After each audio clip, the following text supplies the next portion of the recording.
Tiba saatnya Indonesia untuk memilih. Bersama datang ke TPS, salurkan aspirasi. Langsung umum bebas rahasia, jujur dan adil. Assalamualaikum warahmatullahi wabarakatuh. Halo teman pemilih, kembali lagi bersama saya Nurul Fadila dalam program Rompi, Ratu Pemilu dan Pemilihan. Indonesia, sukseskan demokrasi, jadi pemilih berdaulat.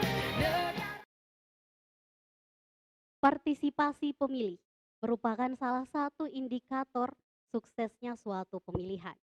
Dalam suatu pemilihan, meningkatkan partisipasi pemilih adalah hal yang tidak henti-hentinya dilakukan oleh para penyelenggara.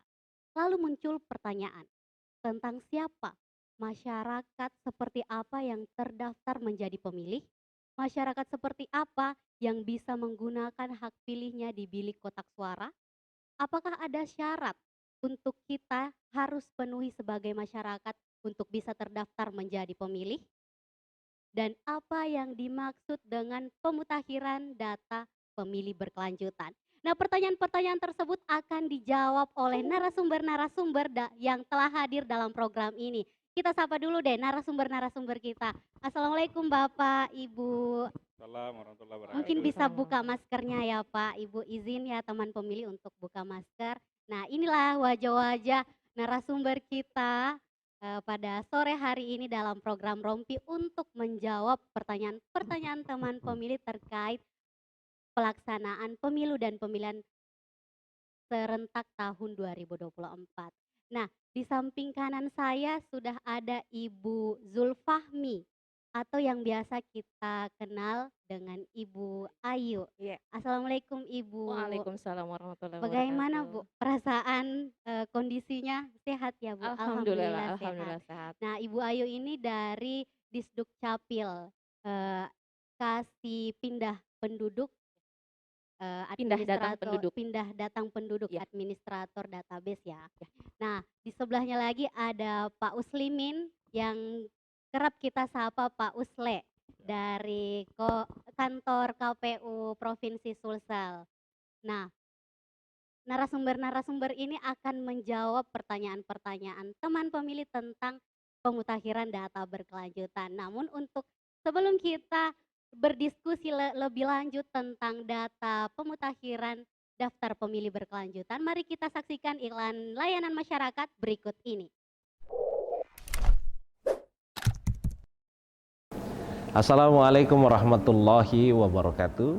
Saya Adnan Purik Taiksan, Bupati Kabupaten Goa. Saya mengajak kita semua, seluruh masyarakat Kabupaten Goa, Tautoa, Saribatang, Tuo, Malakbiriku, Ngaseng, untuk melakukan pemuktahiran daftar pemilih berkelanjutan. Pemuktahiran ini berlaku bagi satu, masyarakat Kabupaten Goa yang belum terdaftar sebagai pemilih. Yang kedua, mengalami perubahan identitas kependudukan. Yang ketiga, baru berusia 17 tahun. Dan yang keempat, ada keluarga yang telah mendahului kita semua atau telah meninggal dunia. Keempat kategori di atas diharapkan untuk dapat segera melakukan pemuktahiran melalui kantor KPU Goa. Bersama kita mendukung pemuktahiran daftar pemilih berkelanjutan tahun 2021, pemilih berdaulat, negara kuat, Porei Goa. Wassalamualaikum warahmatullahi wabarakatuh. Rewa ke Goa. Kembali lagi dalam program Rompi, Ratu Pemilu dan Pemilihan. Nah, teman pemilih, seperti yang telah kita ketahui bersama bahwa kita akan melaksanakan pesta demokrasi yaitu pemilu dan pemilihan secara serentak di tahun 2024. Nah, sekarang ini kita dalam proses memasuki proses tahapan ya Pak dari KPU yang melaksanakan pemilu dan pemilihan secara serentak di tahun 2024 nanti. Nah, Pak Usle, Bapak Pak Usle dari KPU Provinsi Sulsel. Nah, bagaimana sih Pak sekarang kondisi situasi di KPU Sulsel dalam proses memasuki tahapan pemilu dan pemilihan ini? Baik, terima kasih. Assalamualaikum warahmatullahi wabarakatuh. Salam sejahtera untuk kita semua. Eh, Penikmat atau pemirsa program Rompi KPU Goa yang kami hormati. Saat ini KPU Sulawesi Selatan dan 34 atau 33 KPU provinsi lainnya di seluruh Indonesia atau 514 KPU kabupaten kota seluruh Indonesia lagi persiapan untuk menyambut pemilu 2024. Meskipun sampai hari ini belum ditetapkan pemilunya akan terselenggara pada tanggal berapa, bulan berapa, begitu juga dengan pemilihan 2024 yang akan diselenggarakan secara serentak. Meski demikian, hampir setiap hari jajaran penyelenggara itu melakukan persiapan-persiapan. Jadi di berbagai divisi, untuk divisi teknik misalnya, itu beberapa kali mensimulasikan desain surat suara. Kemudian divisi Parmas Sosdikli itu dengan program Desa Peduli Pemilu dan Pemilihan. Itu jalan terus di seluruh Indonesia. Bahkan Sulawesi Selatan sudah selesai semua pelatihan untuk relawannya. Kemudian divisi data, memang divisi data ini nyaris tidak ada henti kerjanya. Bahkan sejak Maret 2020, 12 dari 24 kabupaten kota di Sulsel itu melakukan pemutahiran data secara berkelanjutan. Ini khususnya 12 kabupaten kota yang tidak menyelenggarakan pemilihan pada 2020. Itu mulai dari Bantaeng, Jeneponto, Takalar, kemudian Sinjai, Bone, Luwu, Penderekan, Sidrap, Pinrang, Parepare, dan Palopo. Itu 12 kabupaten yang tidak pilkada, tapi mereka melakukan pemutahiran data sejak Maret 2020. Berlanjut sampai hari ini. Sampai tadi malam kita juga membedah PKPU 6 tentang pemutahiran data pemilih berkelanjutan yang telah diundangkan per tanggal 11 November. Dan ditargetkan insya Allah kita akan uji coba 100% PKPU 6 untuk periode Desember. Jadi bulan Desember ini teman-teman KPU Kabupaten Kota di Sulsel dan seluruh Indonesia itu akan melakukan pemutahiran dengan berbasis regulasi pada PKPU 6. Sebelumnya pada Maret 2020 kita menggunakan surat edaran 181 dan 182. Kemudian masuk 2021 ada surat edaran 132 yang direvisi menjadi surat edaran 366. Nah, ini ada perbedaan-perbedaan yang mendasar, tapi pada hakikatnya secara substansi bagaimana upaya KPU melakukan pemutahiran dan pemeliharaan data secara berkelanjutan sebagaimana diamanatkan Undang-Undang 7 2017. Mulai pada pasal 15, 17, 20 huruf L. Kemudian pada pasal 201 dan 204 itu memang ada perintah secara tegas KPU melakukan pemutakhiran dan pemeliharaan. Dan terakhir ini sudah ada regulasi PKPU-nya. Jadi insya Allah ini akan jalan terus sampai kemudian akan cut off kegiatannya, akan berhenti, beralih ke pemutakhiran dalam rangka penyusunan data pemilih untuk pemilu 2024. Karena memang begitu data agregat dari kependudukan, dari apa namanya, Dirjen Kependudukan dan Catatan Sipil Kemendagri, itu ditarget kalau misalnya pemilunya ditetapkan bulan Februari, maka itu akan diserahkan semester 1 2024, berarti setelah bulan Juni. Nah, jadi kalau setelah bulan Juni berarti masuk tahapan cut off, jadi berarti pemutakhiran berkelanjutan ini stop, langsung beralih sudah untuk persiapan penyusunan data pemilih untuk pemilu. Jadi memang sekarang lagi sibuk-sibuknya untuk menyusun pemutakhiran data pemilih Ya. berkelanjutan di tahun 2021 ya Pak. Nah, berbicara tentang daftar pemilih, sebenarnya daftar pemilih dan pemutakhiran data pemilih berkelanjutan ini apa sih Pak? Jadi daftar pemilih ini adalah orang-orang yang berdasarkan Undang-Undang 7 2017 yang kemudian dibuatkan PKPU yang bersyarat menjadi pemilih. Jadi tidak semua penduduk Indonesia berhak menjadi pemilih. Nah, siapa saja mereka? Yang pertama yang telah genap 17 tahun. Ya. Jadi warga penduduk Indonesia yang telah 17 tahun, bukan TNI Polri, berdomisili di wilayah Indonesia. Itu untuk pemilih dalam negeri ya, karena ada juga untuk pemilih yang di luar negeri tapi warga negara Indonesia. Kalau warga negara Indonesia yang di luar negeri diperlengkapi lagi dengan dokumen paspor di negara bersangkutan. Kemudian kalau di dalam negeri wajib dia memiliki KTPL.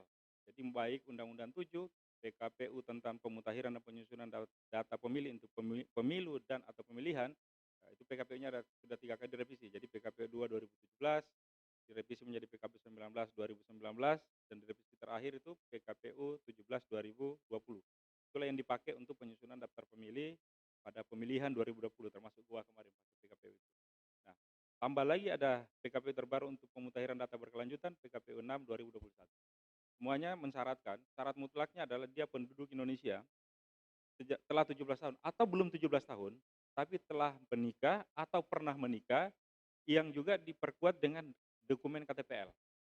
Jadi ibarat kita menaik pesawat, boarding pass-nya atau boarding pass menjadi pemilih adalah KTPL. Jadi harus menggunakan Ya. KTPL ya, Pak. Nah, Ibu Ayu, kenapa sih harus menggunakan KTP elektronik untuk terdaftar jadi pemilih? Bismillahirrahmanirrahim. Assalamualaikum warahmatullahi wabarakatuh. Waalaikumsalam. Selamat siang buat para penikmat rompi ya, rompi KPU Goa. Baik, sebelumnya untuk Dukcapil Kabupaten Goa, alhamdulillah itu menjalin komunikasi dan hubungan baik dengan KPU. Jadi kita ada kerjasama yang saling menguntungkan. Jadi kenapa mesti pakai NIK KTPL? Ya, jadi untuk sesuai dengan aturan undang-undang itu setiap warga negara memiliki identitas. Identitas ini terkait dengan nomor induk kependudukan. Nah, nomor induk kependudukan atau NIK ini yang kita ketahui sudah harus menggunakan elektronik yang terintegrasi dengan data biometrik ataupun data demografik dari seseorang. Jadi kenapa harus KTP elektronik? Karena sekarang untuk penduduk di Indonesia ini untuk KTPL itu, selain KTPL itu sudah tidak bisa digunakan lagi sesuai dengan aturan undang-undang yang ada. Jadi NIK ataupun KTP yang harus digunakan adalah elektronik. Gitu. Nah, ini kan masyarakat Kabupaten Goa mungkin masih ada teman-teman pemilih yang belum menggunakan KTP elektronik. Bagaimana cara masyarakat untuk bisa memperbaharui KTP non elektronik ke elektronik? Seperti yang tadi saya sempat jelaskan bahwa kita ada kerjasama yang saling menguntungkan karena Pak Usle ini kalau untuk pemilih kan seperti yang tadi boarding pass-nya itu adalah KTPL, iya. Nah, di Dukcapil juga itu kita dituntut untuk menyelesaikan perekaman KTPL penduduk yang belum melakukan perekaman KTPL. Jadi sebenarnya kalau untuk perekaman KTPL ini sampai sekarang untuk Kabupaten Goa itu sudah mencapai 98,5% penduduk yang sudah melakukan perekaman KTPL.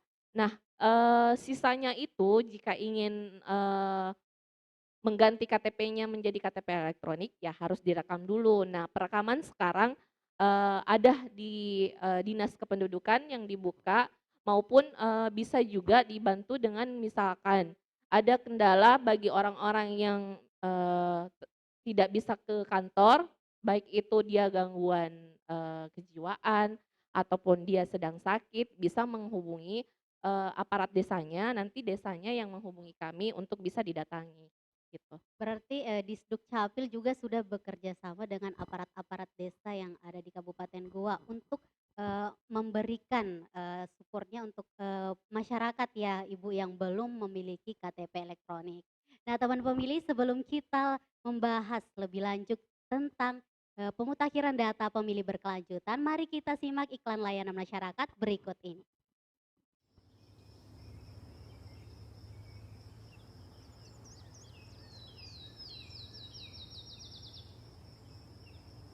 Terkadang kita jenuh melihat kondisi dan masalah yang terjadi saat proses pemilu di negara ini. Suburnya praktik politik uang, sogokan, isu sara, hoaks dan perilaku curang oknum yang ingin menang dalam pemilu. Lalu karena kondisi ini, kita diam atau bahkan ikut menjadi pelaku. Sebagian dari kita memilih golput, abai pada pilihan, lupa jika negara ini milik kita yang harus diperjuangkan. Para pemimpin, para wakil rakyat yang duduk di sana adalah orang-orang yang harus kita pilih dengan seksama. Jangan biarkan negara ini tidak terurus. Kalau cinta sudah dibuang, jangan harap keadilan akan datang. Jika kamu masih punya nurani, ayo singkirkan prasangka. Ubah kondisi ini, turutkan dirimu menjadi pengawal demokrasi. Mari bergabung bersama Komisi Pemilihan Umum dalam program Desa Kelurahan Peduli Pemilu dan Pemilihan. Karena bagi Indonesia peranmu sangat berarti. Bangun semangat demokrasi di wilayahmu. Jadilah kader pemilu di desa kelurahanmu, pastikan partisipasi menjadi berarti agar kualitas demokrasi semakin membaik demi kesejahteraan masyarakat dan kemajuan Indonesia. Mari sukseskan program Desa Kelurahan Peduli Pemilu dan Pemilihan. Dari desa untuk demokrasi, dari desa untuk Indonesia. Dari desa untuk demokrasi, dari desa untuk Indonesia. Dari desa untuk demokrasi, dari desa untuk Indonesia. Dari desa untuk demokrasi, dari desa untuk Indonesia. Untuk demokrasi dari desa untuk Indonesia. Dari desa untuk demokrasi, dari desa untuk Indonesia. Dari desa untuk demokrasi, dari desa untuk Indonesia. Dari desa untuk demokrasi, dari desa untuk Indonesia. Dari desa untuk demokrasi, dari desa untuk Indonesia. Dari desa untuk demokrasi, dari desa untuk Indonesia. Dari desa untuk demokrasi, dari desa untuk Indonesia. Dari desa untuk demokrasi, dari desa untuk Indonesia. Dari desa untuk demokrasi, dari desa untuk Indonesia. Kembali lagi dalam program Rompi, Road to Pemilu dan Pemilihan. Nah, teman pemilih tadi sudah dijelaskan sama Ibu Ayu terkait perubahan KTP non elektronik ke elektronik. Kak, jika teman-teman pemilih ingin merubah KTP non elektronik ke elektronik, bisa menghubungi aparat desa masing-masing ya Bu. Kalau tidak bisa ke Disduk Capil sendiri. Nah, Pak Usle, ini kan kita membahas tentang pemutakhiran data pemilih berkelanjutan. Apa sih Pak manfaat dari pemutakhiran data pemilih berkelanjutan ini? Oke, baik, jadi pemutakhiran ini bagian dari kegiatan KPU sebagai penyelenggara pemilu yang diamanatkan undang-undang, ya. Kemudian diimplementasikan, dibuatkan dalam bentuk PKPU sebagai petunjuk teknis, dan kalau PKPU itu masih ada yang belum secara detail, itu pasti akan dibuatkan petunjuk teknis. Yang dilakukan dalam rangka pemutakhiran ini adalah memperbarui data setiap pemilih, karena informasi dari Direktur Pihak Dirjen Dukcapil Republik Indonesia itu mobilisasi penduduk per hari itu 10.000 paling kurang. Jadi rata-rata ada perpindahan penduduk dari satu wilayah ke wilayah lain itu sampai 10.000 per hari. Nah, kalau itu tidak dilakukan pemutakhiran, sangat bisa jadi data yang ada hari ini adalah data semu. Dan ujung-ujungnya seperti tadi di awal disampaikan, kalau data semu masuk DPT, maka sampai kapanpun jungkir balik kita pun mengajak orang datang ke TPS, itu tidak akan pernah meningkat partisipasi, karena yang ada dalam DPT ternyata adalah pemilih yang sudah tidak bersyarat sesungguhnya. Tidak bersyarat karena dia misalnya sudah tidak di situ, atau telah meninggal, atau telah beralih status dari sipil ke TNI Polri. Gitu. Jadi dengan sendirinya ini akan pasti berpengaruh. Jadi partisipasi pemilih, partisipasi dalam pemilu, itu juga sangat dipengaruhi pada tingkat kebersihan data pemilihnya. Kalau data pemilih semakin akurat, semakin bersih, maka itu pasti akan ada sahamnya dalam mendongkrak partisipasi. Karena ya itu tadi, contoh kasus, ya. Pada pemilihan 2020 di Nabire, itu pada pemilihan 9 Desember, jumlah pemilih yang ditetapkan KPU-nya di sana, itu 185.000. Ya ada ekornya belakang ya. Nah, kemudian sengketa masuk ke MK setelah hasil. Hasilnya MK perintahkan PSU. PSU dari awal mulai rekrutmen ulang seluruh penyelenggara ad hoc termasuk PPDP. dilakukanlah coklit ulang. Hasilnya itu terpangkas 92.000. Jadi lebih banyak yang keluar daripada yang tinggal. Karena ternyata banyak yang sebelum-sebelumnya itu tidak ada KTPL-nya. Nah, memang ini di awalnya berat, tapi karena langsung disupervisi oleh KPU Republik Indonesia di Nabira itu tidak berani macam-macam dibawa. Jadi juga sama Kapolri, Panglima TNI sama mendukung itu. Hanya kemudian jajaran di bawah juga membackup semuanya. Mulai rekrutmennya, coklitnya, ya ketika ditanya, mana yang kemarin yang ada ini, pohon yang ditunjuk atau batu yang ditunjuk. Itu kemarin pemilih, tapi ini sudah berubah jadi pohon. Ini kan lucu. Inilah contoh kenapa pentingnya itu dilakukan pemutakhiran. Ya, hari ini saya misalnya terdaftar di Makassar. Bisa jadi besok saya pindah ke daerah lain. Gitu. Pada saat pindah, maka itu akan terjadi pergeseran dan di pemutakhiran teridentifikasi hal itu. Nah, apalagi daerah Goa. Daerah Goa ini adalah daerah penopang Makassar, banyak sekali yang beraktivitas di Makassar tinggal di Goa. Nah, apakah mereka semua penduduk Goa? Belum tentu, maka itu kita harus cek. Jangan-jangan mereka telah menjadi penduduk Goa, meskipun sebelumnya hanya numpang saja. Nah, itulah makanya perlu dilakukan pemutakhiran.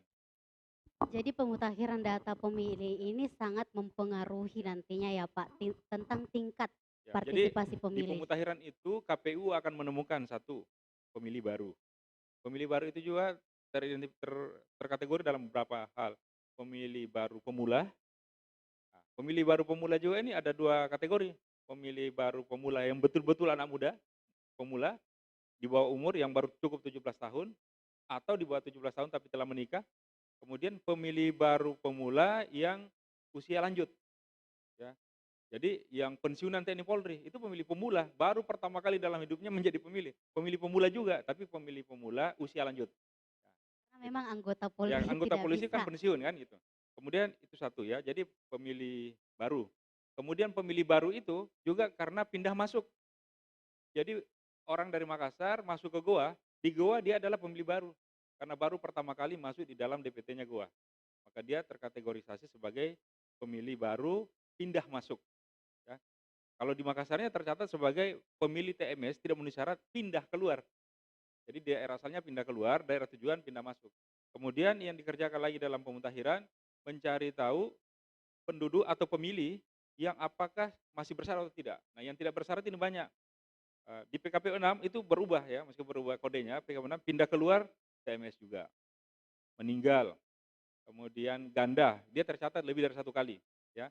Nah, biasanya ini kalau di kabupaten sudah terdeteksi sejak awal, tapi yang tercatat di Goa, tercatat di Takalar, itu biasanya Goa tidak tahu bahwa itu masih ada di Takalar. Nah, baru kita tahu ketika kita konsolidasikan data itu ke Capil, karena Capil punya data yang namanya di SIAK, Sistem Informasi Administrasi Kependudukan, yang orang itu hanya satu terdaftar aktif dokumen kependudukan. Nah, itu yang aktif itu adalah KTPL-nya tadi, nik elektroniknya. Nah, jadi makanya ini Capil dengan KPU tidak bisa seperti Tom and Jerry.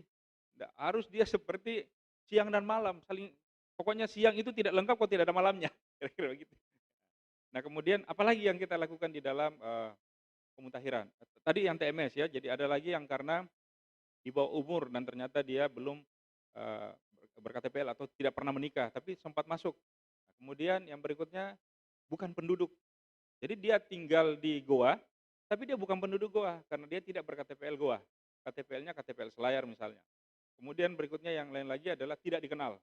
Orang itu ada namanya, tapi dicek di tempat itu tidak ada.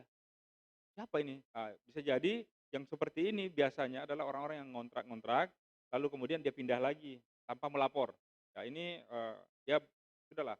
Ini budaya penduduk kita masih begitu. Datang dan pergi tidak ketahuan. Jadi datang popo, pergi parakan kira-kira. Ya orang yang bisa begitu kan, popo dan parakan kita tidak tahu bagaimana wujudnya. Cuma orang yakin itu ada. Nah, tapi kita tidak tahu yang mana itu kan. Mana orangnya. Yang mana itu popo, yang mana itu parakan. Nah, kemudian apa lagi tidak dikenal, kemudian sudah bukan dan yang belum ber-KTPL. Nah, jadi begini, mohon maaf Ibu dari Capil, pada pemilu 2019 dan pada pemilihan 2020 itu masih ada yang belum KTPL masuk dalam daftar pemilih. Itu sejarahnya ada, ya. Awalnya kita keluarkan, tapi ada jaminan dari pemerintah bahwa mereka itu akan diselesaikan perekamannya.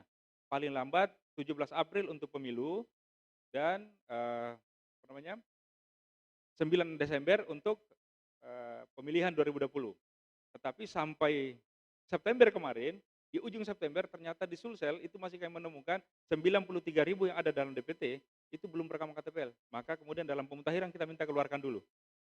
Baru boleh masuk lagi kalau mereka telah berekaman.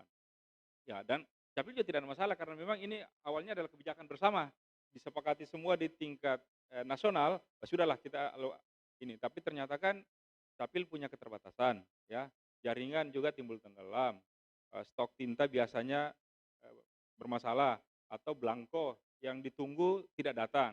Ya banyak persoalan lah ya, kita tahu Indonesia lagi musim pandemi 2 tahun terakhir. Itu banyak hal yang dalam bayangan kita akan normal ternyata menjadi anomali. Jadi ini adalah sesuatu yang tidak perlu dipertentangkan. Ini kenyataan yang sudah terjadi. Nah, sekarang bagaimana kita menghadapinya secara bersama. Nah, ini sudah ada kesepakatan bersama. Pemutahiran ini dilakukan bersama dengan seluruh stakeholder, khususnya stakeholder kunci dalam pemilu adalah Capil sebagai pemegang rincic data kependudukan. Gitu. Jadi pemutahiran data pemilih ini untuk mencapai akurasi dari data yang ada di kabupaten gua Iya, sendiri ya Pak. Karena memang data itu berubah terus ya Iya. Ibu. Dari Disduk Capil bagaimana tanggapannya tentang hal ini? Data memang berubah dari kalau saya tidak salah sebut jumlah penduduk sekarang itu kurang lebih 682 jiwa dengan luas wilayah Kabupaten Goa kurang lebih 1.883,33 kilometer persegi. Bagaimana tiap harinya perubahan angka jumlah penduduk di Kabupaten Goa? Baik, terima kasih. Jadi seperti yang Pak Usle juga tadi sudah sampaikan bahwa penduduk di setiap harinya itu ada mobilitas. Jadi ada pindah, ada yang datang. Ada yang lahir, ada yang mati. Jadi untuk di Kabupaten Goa sendiri ini untuk hariannya itu bisa jadi dalam sehari itu ada yang sekitar 70 sampai 100 orang Pak Usle yang iya, yang pindah dan datang. Itu balance, dia seimbang di angka sekitaran itu. Sedangkan untuk kelahiran itu di angka 100 sampai 200 per hari itu untuk di Kabupaten Goa. Jadi dengan adanya pemutakhiran data ini sebenarnya sangat menguntungkan juga buat Dukcapil Pak Usle karena kami mendapatkan feedback dari pemutakhiran ini bahwa budaya masyarakat kita sekarang ini memang kadang kalau misalkan dia datang tidak bilang-bilang, keluar juga tidak bilang-bilang. Kemudian ada juga yang meninggal tetapi tidak dilaporkan, seperti itu. Jadi di database kami itu masih banyak yang anomali, terhitung sebagai penduduk Goa tapi sebenarnya kemungkinan yang bersangkutan sudah tidak ada di Kabupaten Goa, gitu. Bagaimana Disduk Capil menghadapi permasalahan masyarakat yang pulang pergi, menetap tapi tidak melapor, ataupun masyarakat yang keluarganya telah meninggal tapi tidak dilaporkan, bagaimana apa langkah yang dilakukan Disduk Capil terkait hal tersebut? Jadi setiap tahun itu sebenarnya kita ada program di Dukcapil itu untuk mengumpulkan seluruh petugas aparat desa, kades ataupun lurah yang kita sosialisasikan aturan perundang-undangan. Jadi sebenarnya aturan perundang-undangan ini setiap desa atau kelurahan itu harus melapor Pak Usle. Iya, setiap bulannya ke kami, baik itu setiap peristiwa kependudukan yang terjadi di desa tersebut, baik itu peristiwa mati, lahir, datang ataupun pindah. Nah,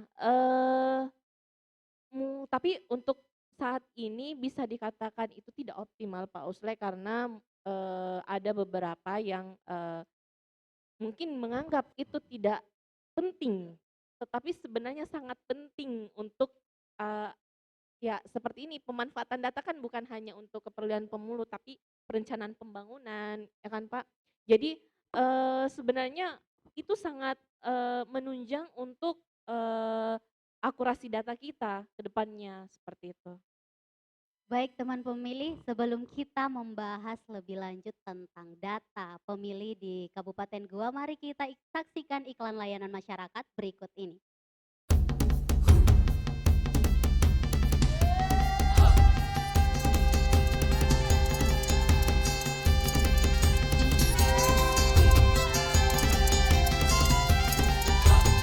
Daerah sangat mendukung dan mengapresiasi program Desa Peduli Pemilu dan Pemilihan.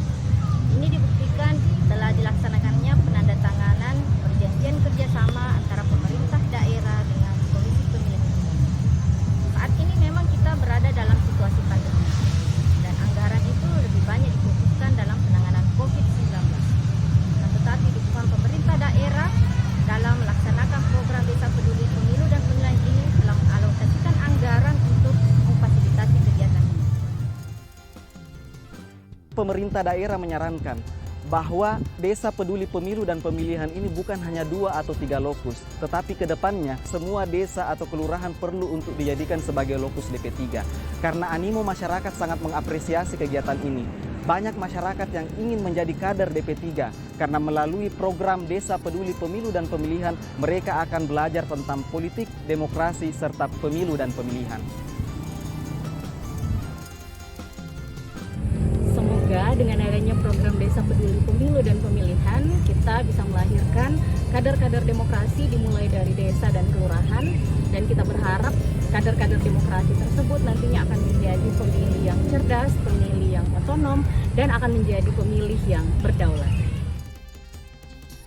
Kabupaten Luwu Timur menetapkan 2 lokus, yaitu Desa Nikel dan Desa Bangunjaya, di mana pemilihan kedua desa ini berdasarkan kategori tingkat partisipasi rendah dan tingkat partisipasi tinggi. Desa Nikel sendiri adalah salah satu desa yang berada di Kecamatan Muha dan berada di wilayah lingkar tambang dengan jumlah penduduk yang cukup banyak dibanding 4 desa lainnya dan mayoritas adalah penduduk asli Sorowako. Sedangkan Desa Bangunjaya di Kecamatan Tomoni yang kami kategorikan sebagai desa partisipasi tinggi adalah desa dengan mata pencarian adalah petani, di mana tingkat partisipasi desa tersebut adalah 85,86%. Jadi kami menganggap kedua desa yang kami jadikan lokus untuk pilot project Desa Peduli Pemilu dan Pemilihan ini sudah mampu mewakili untuk melakukan kedua lokus tersebut. Tantangan pelaksanaan program Desa Kelurahan Peduli Pemilu dan Pemilihan adalah: pertama, program ini dilaksanakan dalam situasi pandemi COVID-19. Kedua, peningkatan pengetahuan dan kepedulian masyarakat terkait kepemiluan membutuhkan keterlibatan semua pihak. Dan yang ketiga, kebutuhan anggaran menjadi faktor pendukung pelaksanaan program ini. Untuk lebih memahami dan mengetahui bagaimana demokrasi sebenarnya yang ada di Indonesia. Demokrasi yang baik. Harapannya agar bisa mendapatkan pengetahuan dan juga pengalaman dalam kegiatan DP3 ini. Juga mensosialisasikan pentingnya pemilu dan menolak politik uang atau kecurangan di dalam pemilu. Dan juga ingin ikut dalam penyelenggara pemilu 2024 nantinya. Saya Muhardi SPD, Kepala Desa Rambang, Kecamatan Gantamen, Kabupaten Bulukumba. Siap sukseskan program Desa Peduli Pemilu dan Pemilihan. Ayo kita sukseskan program Desa Peduli Pemilu dan Pemilihan. Jadilah ada di wilayahnya untuk peningkatan demokrasi di Selatan dan Indonesia.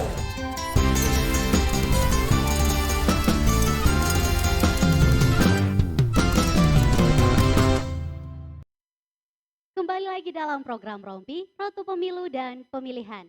Nah, tadi Ibu Ayu kan sudah menjelaskan bahwa setiap tahunnya Disduk Capil akan mengadakan rapat bersama aparat-aparat desa untuk mengetahui tingkat lebih lanjutnya data yang ada di masing-masing desa yang ada di Kabupaten Goa. Nah, ini kan tadi disebutkan belum optimal. Lalu langkah apa yang mungkin sedang disiapkan dari Disduk Capil terkait hal ini? Ya, sebenarnya untuk kegiatan tahunan kita itu selain untuk follow up dari perolehan cakupan perekaman KTPL, itu juga untuk memberitahukan kepada para kepala desa ataupun lurah bahwa jumlah penduduk kita itu dari DKB ini segini loh, seperti itu. Jadi semacam menginformasikan kepada para aparat desa ataupun lurah.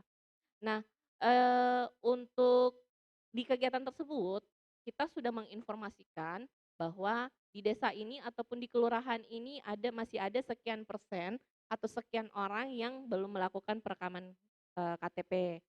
Nah, di situ biasanya terbentuk suatu kesepakatan, Pak, bahwa tolong dikumpulkan orang-orangnya, kemudian tim kami turun untuk melakukan perekaman tersebut. Nah, untuk datanya yang kami berikan pun kita sudah tuangkan dalam bentuk berkas, Pak Usle, bahwa kita serahkan nama-nama, ini loh nama-nama yang belum melakukan perekaman. Nah, sebenarnya itu sangat membantu Dukcapil dalam hal untuk pembersihan data, karena desa dan lurah ini kan paling tahu penduduknya, Pak. Jadi dari data yang kami berikan itu bisa difilter sebenarnya penduduk mana saja yang sudah tidak ada di desa atau kelurahan itu. Nah, ini karena tidak optimal ya, mungkin karena ada keterbatasan tenaga juga di aparat desa dan kelurahan. Jadi sebenarnya untuk langkah-langkah yang optimalnya mungkin perlu penekanan yang lebih pressure-nya kepada aparat desa dan kelurahan, baik itu mungkin bisa berupa bentuk surat edaran kah, atau pokoknya harus ada yang mempressure para aparat desa dan kelurahan gitu. Tetapi dengan adanya kegiatan tersebut juga ada sedikit, ya sedikit, Pak, saya bilang sedikit karena tidak optimal, karena dari kegiatan tersebut kita follow up dengan perekaman keliling gitu, Pak Usle. Jadi setelah kita lakukan sosialisasi kepada para aparat desa, kita sudah tentukan jadwal untuk melakukan perekaman keliling. Nah, targetnya ini adalah cakupan perekaman KTPL gitu. Jadi itu sudah langkah yang optimal ya Ibu Ayu yang dilakukan di Sdukcapil untuk akurasi data masyarakat di Kabupaten Goa. Namun perlu penekanan lagi di aparat-aparat desa. Nah, Pak Usle, kembali kita membahas tentang pemutakhiran data pemilih berkelanjutan. Apa tantangan yang dihadapi dari Komisi Pemilihan Umum terkait pemutakhiran data pemilih berkelanjutan ini? Baik, jadi kalau berbicara soal tantangan banyak ya. Jadi Oke, kita tahan gitu. sebentar ya Pak Iya. untuk lebih jelasnya. Sebelum itu mari kita saksikan iklan layanan masyarakat berikut ini.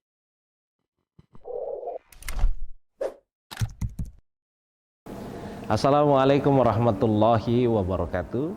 Saya Adnan Puriktaiksan, Bupati Kabupaten Goa. Saya mengajak kita semua, seluruh masyarakat Kabupaten Goa, Tautoa, Saribatang, Tuo, Malakbiriku, Ngaseng, untuk melakukan pemuktahiran daftar pemilih berkelanjutan. Pemuktahiran ini berlaku bagi satu, masyarakat Kabupaten Goa yang belum terdaftar sebagai pemilih. Yang kedua, mengalami perubahan identitas kependudukan. Yang ketiga, baru berusia 17 tahun. Dan yang keempat, ada keluarga yang telah mendahului kita semua atau telah meninggal dunia.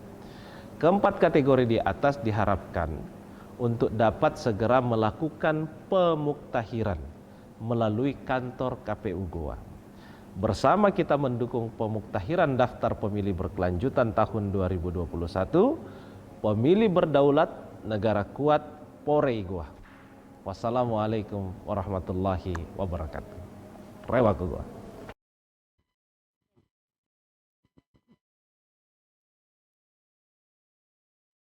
Kembali lagi dalam program Rompi, Rotu Pemilu dan Pemilihan. Nah, kita kembali berdiskusi tentang pemutakhiran data pemilih berkelanjutan. Nah, apa sih Pak tantangan dari yang dihadapi oleh KPU sendiri terkait pemutakhiran data pemilih berkelanjutan ini? Baik, jadi kalau berbicara soal tantangan, pekerjaan apa saja pasti ada tantangannya. Bohong kita kalau bilang tidak ada tantangan. Tapi bagaimana kita mengubah tantangan itu menjadi sebuah peluang, itu yang seharusnya terjadi. Nah, kalau berbicara tantangan, sebelum terbit PKPU 6, kami juga ada kendala di regulasi. Bagian teman-teman mengatakan regulasi surat edaran tidak terlalu kuat. Tapi alhamdulillah berkat bangunan komunikasi yang intens, meskipun hanya berupa surat edaran, itu bisa jalan. Toh juga bisa jalan selama beberapa bulan. Kemudian sekarang sudah ada PKPU. Nah setelah ada PKPU, tantangannya apa lagi? Bagaimana menyamakan persepsi soal PKPU itu. Agar kemudian pemahaman sama antara satu kabupaten dengan kabupaten 513 yang lainnya. Kemudian berikutnya tantangan keadaan ya, kondisi.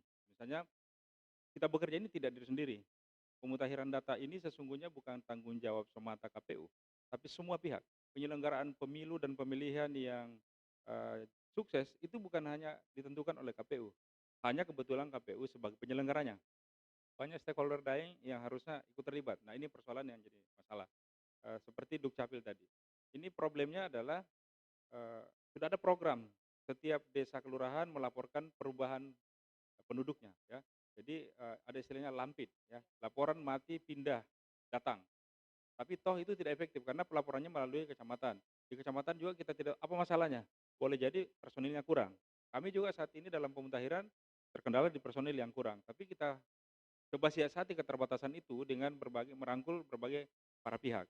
Nah, KPU melalui PKPU-nya kita diberikan ruang untuk melakukan rapat koordinasi. Nah, kami kemudian meramu rapat koordinasi itu bagaimana caranya agar forum koordinasi pemutakhiran data pemilih berkelanjutan yang melibatkan berbagai stakeholder kunci itu bisa terselenggara secara efektif efisien. Nah, meskipun sesungguhnya efektif dan efisien tidak pernah seiring sejalan. Kalau efektif, efisiennya tidak jalan. Pasti persentasenya ada 70-30. Karena efektif itu biasanya dia kalau kita mau efektif dapat tujuan itu tidak ada urusan soal boros. Tidak ada urusan soal banyak anggaran. Yang penting tujuannya tercapai. Kalau efisien kan bagaimana kita memperoleh sesuatu dengan biaya yang seminimal mungkin. Contoh, kita mau ke Jakarta. Kalau efektif naik pesawat 2 jam sampai. Kalau efisien naik kapal laut atau berenang. Biayanya sedikit tapi bisa sampai, tapi lama. Nah, gitu kan. Efisien dalam hal biaya tapi tidak efektif dalam hal waktu. Kira-kira begitu. Nah, kemudian sekarang kondisi yang ada saat ini tentu kita berharap tadi Ibu Ayu dari Capil merasa bahwa ada sesuatu yang tidak jalan dengan baik. Nah, kita berharap momentum akhir tahun ini itu bisa dimaksimalkan dengan misalnya kita melakukan bersama refleksi akhir tahun soal bagaimana kita mempersiapkan pemilu 2024 dalam hal kesiapan penyelenggara, dalam hal mendata pemilih. Apa kendalanya? Oh, ini ternyata laporan dari bawah itu tidak lancar. Nah, ayo kita duduk bersama. Mungkin kalau masalahnya di kepala desa, kita bisa minta bantuan dari Pemdes, Badan Pemberdayaan Pemerintah Desa. Ini kan bisa ditekan. Misalnya kalau kamu kurang laporanmu, tidak bagus laporanmu, anggaran ADD-mu ditahan. Nah, itu kan bisa, tapi ini harus duduk bersama sehingga para pihak ini punya pemahaman yang sama bahwa ini sesungguhnya bukan sengaja ditahan-tahan karena mau dikerja kepala desa, tapi agar kepala desa itu punya kesadaran bahwa data yang mereka berikan yang akurat itu banyak manfaatnya. Ini juga bisa mencegah aksi terorisme. Terus terang, ketika kami berdialog dengan BNPT, data yang amburadul itu juga menjadi semakin suburnya terorisme karena tidak ditahu yang mana teroris. Tapi kalau ini akurasi data ini bagus, itu bisa ketahuan. Loh, ini siapa? Ini tidak ketahuan dari mana tiba-tiba ada di tempat ini. Dulu itu di zaman yang lalu-lalu, di zaman Orde Baru, ada namanya itu Dasa Marga. Wajib lapor setiap orang yang masuk di satu wilayah, itu wajib lapor dalam 1x24 jam. Siapa dia? Meskipun saya pernah suatu waktu pulang dari kuliah, pulang kampung, karena saya tinggal untuk liburan, itu saya pun orang tua saya di rumah orang tua saya harus lapor ke lingkungan bahwa anak saya ada pulang liburan. Dia bersama dengan temannya atau dengan sendiri. Itu harus dilaporkan sehingga kemudian di kampung itu tidak ada yang kita tidak ketahui. Siapapun yang datang, yang pergi ketahuan semua. Tapi sekarang itu tidak. Nah, sekarang tantangannya adalah bagaimana menaklukkan tantangan itu. Ya, kalau KPU mempersiapkan berbagai aplikasi. KPU melalui PKPU 5 yang juga sudah terbit tanggal 11 November kemarin, itu akan mempersiapkan super app. Ya, kita malah kaitannya dengan pengelolaan data pemilih dengan Capil, kita berharap ada super app yang menyambungkan SIAK dengan SIDALI. Sidali ini adalah data atau aplikasi data yang menampung tentang data pemilih. Ya, jadi kemudian di situ data pemilih baru, pemilih TMS, dan kemudian pemilih yang mengubah elemen datanya. Elemen data statusnya, mengubah kemudian alamatnya, mengubah status pekerjaannya, dan sebagainya, itu ada semua. Nah, kalau ini sudah ada super app aplikasi yang menyambung antara SIAK dengan Sidali, ini akan semakin termudah lagi kita dalam memutakhirkan data.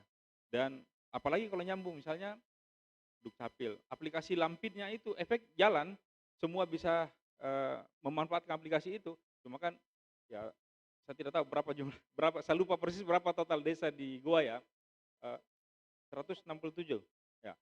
Ini pasti kemampuan memanfaatkan aplikasi kepala desa dan aparatnya itu berbeda-beda, pasti seperti mata gergaji. Kalau mata gergaji ya jelas begini, tapi pasti ada seperti yang grafis yang menggambarkan soal geologis, misalnya gempa kemarin itu kan akan kelihatan grafisnya itu, atau orang yang meninggal di rumah sakit itu kan kelihatan ada grafis. Ya kira-kira begitulah kemampuan semua kepala desa, tidak sama semua. Ini adalah tantangan juga. Nah, karena itu tentu mudah-mudahan di akhir tahun ini di sejumlah kabupaten kota itu teman-teman akan mengadakan refleksi akhir tahun dengan mengundang berbagai stakeholder, termasuk kami di KPU Provinsi. Dalam rangka refleksi akhir tahun, kita akan mengadakan forum pemutakhiran daftar pemilih berkelanjutan secara serentak dan hibrid. Kami di provinsi terkunci, lalu kemudian teman-teman di kabupaten kota pada saat yang sama itu juga melakukan hal yang sama, secara luring, yang stakeholder tambahannya itu melalui daring, lalu kemudian provinsi dengan kabupaten kota itu daring. Jadi kita bersama semua. Jadi akan di situ dijelaskan arah kebijakan pemutakhiran data pemilih berkelanjutan seperti apa. Lalu sehingga kemudian semua punya pemahaman yang sama. Lalu pada saat yang sama juga didiskusikan. Ini ada data pemilih baru. Kenapa KPU kita kasih data belum selesai? Karena masih harus diolah dan seterusnya. Nah, mudah-mudahan dengan demikian maka problem yang selama ini selalu mengikuti proses-proses tahapan pemilu, khususnya pendataan pemilih, itu bisa terurai satu persatu. Nah, tentu caranya adalah kita bersama kita melangkah maju. Kira-kira. Intinya Untuk harus Indonesia yang maju dan tangguh. Intinya harus berkomunikasi dengan baik ya Pak, dari KPU Kuncinya pada provinsi. komunikasi, menghilangkan ego-ego sektoral, kita sama-sama ini tujuan kita bekerja bersama untuk kepentingan bangsa dan negara, bukan untuk kepentingan sesaat ya. Pribadi. Nah, meskipun banyak tantangan yang dilalui dalam pemutakhiran data pemilih berkelanjutan ini tidak serta-merta menjadi tanggung jawab dari KPU sendiri ya Pak. Banyak lembaga-lembaga lain yang juga turut andil untuk menaklukkan tantangan ini, dari Disdukcapil, dari Polres, mungkin dari Kodim juga. Kemarin KPU Goa sudah melakukan rapat evaluasi bersama Polres, Kodim 1409 dan instansi yang lain yang bisa mampu meningkatkan pemutakhiran data pemilih berkelanjutan ini. Nah, kita lanjut tentang dukungan dari Disdukcapil sendiri, Bu. Bagaimana dukungan dari Disdukcapil terhadap KPU Goa terkait pelaksanaan pemutakhiran data pemilih berkelanjutan ini? Jadi seperti juga yang telah saya sampaikan bahwa Dukcapil dengan KPU Goa ini sangat memiliki hubungan yang kalau bisa dibilang mungkin tidak semua kabupaten kota ya Pak ya yang antara KPU dengan Dukcapil itu bisa menjalin hubungan baik, karena mungkin ada miskomunikasi di dalamnya. Jadi alhamdulillah Dukcapil dengan KPU untuk di Kabupaten Goa ini memiliki hubungan kerjasama yang baik.